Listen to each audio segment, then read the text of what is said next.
अहंकारी रावण जैसे नेता, दंभी सरकार, सर्कस वाली सरकार और बिल में घुसने की जगह नहीं मिलेगी नाथी का बाड़ा।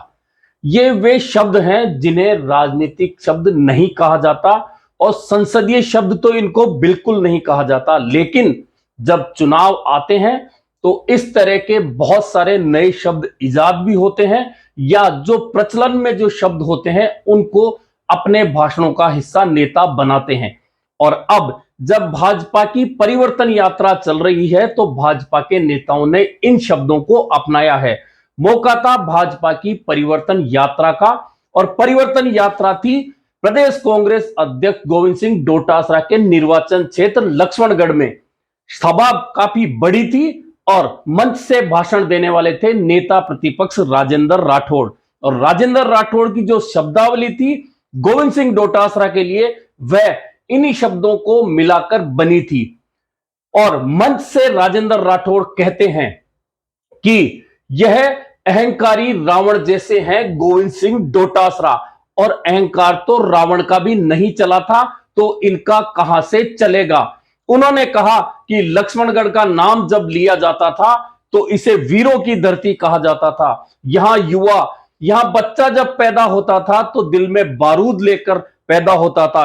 यहां का किसान धरती का सीना चीरकर अनाज उगाता था। लेकिन जब लक्ष्मणगढ़ को अब नाथी का बाड़ा जैसे शब्द से नवाजा जाता है और यह कहा जाता है कि यह पेपर लीक की राजधानी बन गया है लक्ष्मणगढ़, तो फिर ऐसा लगता है कि हम क्या सुन रहे हैं। वहीं राजेंद्र राठौड़ सिर्फ यही नहीं रुके, उन्होंने कहा था कि कभी किसी को चुनौती देते हैं गोविंद सिंह डोटासरा, कभी मुझे चुनौती देते हैं, कभी कहते हैं आरएसएस को बिल में घुसा देंगे।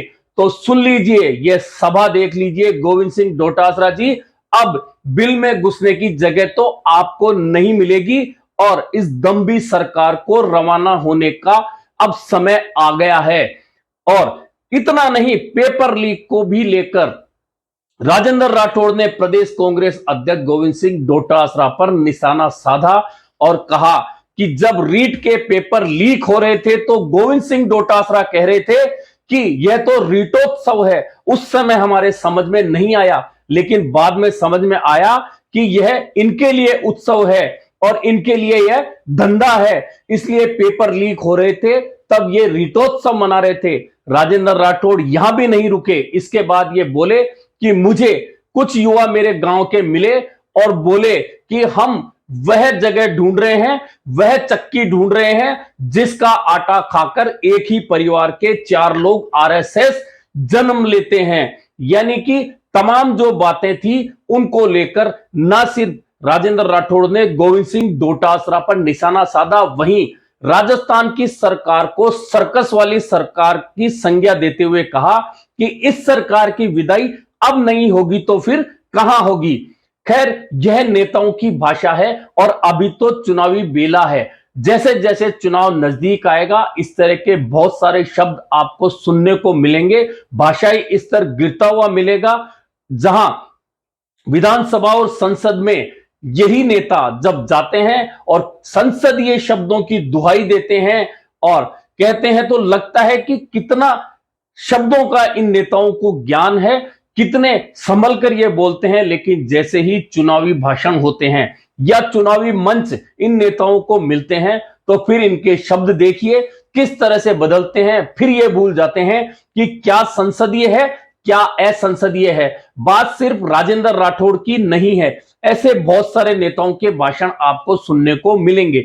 लेकिन अभी परिवर्तन यात्रा की बात हो रही है। परिवर्तन यात्रा जयपुर में समाप्त होगी इसी महीने के अंत में और यात्रा का समापन होगा टोंक रोड पर वाटिका के नजदीक, जहां एक बड़ी सभा होगी। वहां चारों परिवर्तन यात्रा एक साथ आएंगी और प्रधानमंत्री नरेंद्र मोदी को भाजपा वहां बुला रही है और एक तरह से चुनाव का पूर्ण आगाज भाजपा उस दिन से कर देगी जब प्रधानमंत्री नरेंद्र मोदी जयपुर में वाटिका के नजदीक परिवर्तन यात्रा के समापन पर भाषण देने आएंगे। लेकिन फिलहाल बात हो रही है राजेंद्र राठौड़ के भाषण और गोविंद सिंह डोटासरा को लेकर। दरअसल कई बार ऐसा लगता है कि राजेंद्र राठौड़ और गोविंद सिंह डोटासरा के बीच में कोई बहुत ज्यादा याराना है। वहीं गोविंद सिंह डोटासरा के अधिकांश भाषण सुन लीजिए, बयान सुन लीजिए, वे अधिकांश भाषण और बयानों में राजेंद्र राठौड़ का नाम लेते हुए सुने जाएंगे। और कई बार तो राजेंद्र राठौड़ खुद ये कह चुके हैं कि गोविंद सिंह डोटासरा को राजेंद्र राठौड़ फोबिया हो गया है, इसलिए वे बार बार मेरा नाम लेते हैं। और अब जब लक्ष्मणगढ़ के अंदर परिवर्तन संकल्प यात्रा पहुंची तो राजेंद्र राठौड़ ने भी गोविंद सिंह डोटासरा को टारगेट किया, चाहे वह पेपर लीक का मामला हो या उनकी ओर से आरएसएस को नकारने का या उनको ललकारने का मामला हो। कुल मिलाकर यह गोविंद सिंह डोटासरा और राजेंद्र राठौड़ के बीच का याराना है या वास्तव में वे एक दूसरे दल के नेता के तौर पर दोनों को निशाना बनाते रहे हैं। वैसे सुनने को तो यह भी आया था और खुद गोविंद सिंह डोटासरा भी कई बार कहते थे कि मैं चूरू जाऊंगा और वहां उनकी नाक में नकेल डाल दूंगा। लेकिन जब बात यह आई कि क्या गोविंद सिंह डोटासरा चूरू से राजेंद्र राठौड़ के सामने चुनाव लड़ सकते हैं, तो उसके बाद में गोविंद सिंह डोटासरा ने कभी भी ये नहीं कहा कि हां मैं राजेंद्र राठौड़ के सामने चुनाव लड़ने के लिए तैयार हूं। वे अपने दौरे सिर्फ लक्ष्मणगढ़ तक सीमित किए हुए हैं, उनका विकास लक्ष्मणगढ़ तक सीमित है और वे लक्ष्मणगढ़ से ही चुनाव लड़ेंगे। इस तरह की बात कांग्रेस में हो रही है और गोविंद सिंह डोटासरा राजेंद्र राठौड़ को ललकारने चूरू बिल्कुल नहीं जाने वाले हैं। खैर, यह तो अब नेताओं की बातें हैं, लेकिन बात इसी भाषाई स्तर की हो रही है कि इससे पहले भी नेताओं के भाषाई स्तर बिगड़ते रहे हैं। एक दूसरे को ललकारना अलग बात है, लेकिन भाषाई स्तर अलग बात है। यह भी तय है कि जैसे जैसे चुनाव नजदीक आएगा इस तरह की भाषा आपको देखने को मिलेगी। लेकिन फिलहाल राजेंद्र राठौड़ ने अहंकारी रावण गोविंद सिंह डोटासरा को कहा है। गोविंद सिंह डोटासरा की ओर से अभी इस पर कोई जवाब नहीं आया है। वैसे भी अब गोविंद सिंह डोटासरा, मुख्यमंत्री अशोक गहलोत और सचिन पायलट हैदराबाद पहुंच चुके हैं, क्योंकि हैदराबाद में अब कांग्रेस कार्य समिति की बैठक होने वाली है। उसके बाद में दक्षिण भारत की एक बड़ी रैली भी हैदराबाद में कांग्रेस करेगी, क्योंकि कांग्रेस के तमाम बड़े नेता कार्य समिति की बैठक की वजह से हैदराबाद में मौजूद हैं। अब जब गोविंद सिंह डोटासरा लौटेंगे या वे ट्वीट करके राजेंद्र राठौड़ के इन बयानों का जवाब देंगे, तब पता चलेगा कि गोविंद सिंह डोटासरा क्या सोचते हैं। लेकिन सीकर में परिवर्तन संकल्प यात्रा आने के बाद आगाज काफी अच्छा हुआ है। इससे पहले तो कांग्रेस की ओर से कहा जा रहा था कि संकल्प यात्रा में या परिवर्तन यात्रा में भीड़ नहीं जुट रही है, लेकिन उसके बाद में जिस तरह के वीडियो और फोटो भाजपा की ओर से प्रसारित किए गए, नेताओं ने ट्वीट किए, उनके अंदर जो भीड़ दिख रही है वह एक सम्मानजनक भीड़ है। भले ही उसे बहुत बड़ी भीड़ नहीं कहा जाए, लेकिन हर जगह यदि मीटिंग होती है, एक दिन में 2 या 3 जगह परिवर्तन संकल्प यात्रा पहुंचती है, वहां सभाएं होती है, तो निश्चित मानिए बहुत बड़ी सभाओं का आयोजन कोई भी पार्टी नहीं कर पाती है। आपको याद होगा कि जब 2008 से 2013 तक कांग्रेस की सरकार थी, उसके बाद में जब राजस्थान में कांग्रेस की सरकार ने यात्रा निकाली थी, तो उन यात्राओं में सरकार होने के बावजूद कुछ जगहों को छोड़कर ज्यादा भीड़ नहीं जुट रही थी। ऐसे में भीड़ कोई पैमाना नहीं है किसी भी पार्टी की हार जीत का।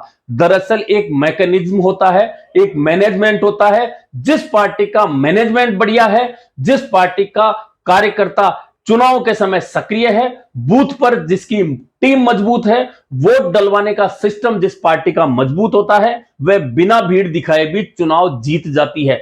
और कई बार वे पार्टियां जिनकी सभाओं में भीड़ तो बहुत ज्यादा आए, लेकिन उनका मैकेनिज्म नहीं हो चुनाव लड़ने का, उनका मैनेजमेंट मजबूत नहीं हो, उनके पास बूथ पर वोट डलवाने वाले कार्यकर्ता नहीं हो, तो वे पार्टियां अक्सर भीड़ दिखाने के बावजूद हार जाती हैं। और कांग्रेस के साथ में यह बात जुड़ी हुई है कि कांग्रेस के नेता भीड़ तो इकट्ठी कर लेते हैं, सभाओं में भीड़ तो हो जाती है, लेकिन जब चुनाव का वक्त आता है तो उनके पास में वह मैकेनिज्म और वह मैनेजमेंट नहीं रहता, जैसा कि भाजपा और भाजपा के साथ जुड़े हुए अग्रिम संगठन, प्रकोष्ठ जिस तरह का मैनेजमेंट बनाते हैं चुनाव में, वैसा कांग्रेस कभी भी नहीं बना पाई है। यही कारण है कि 2008 से 13 की बात कर लें या 2018 से 2023 के ये चल रही सरकार कांग्रेस की जरूर बनी हो, लेकिन कांग्रेस की सरकार तभी बनी जब लोग भाजपा को हराना चाहते थे।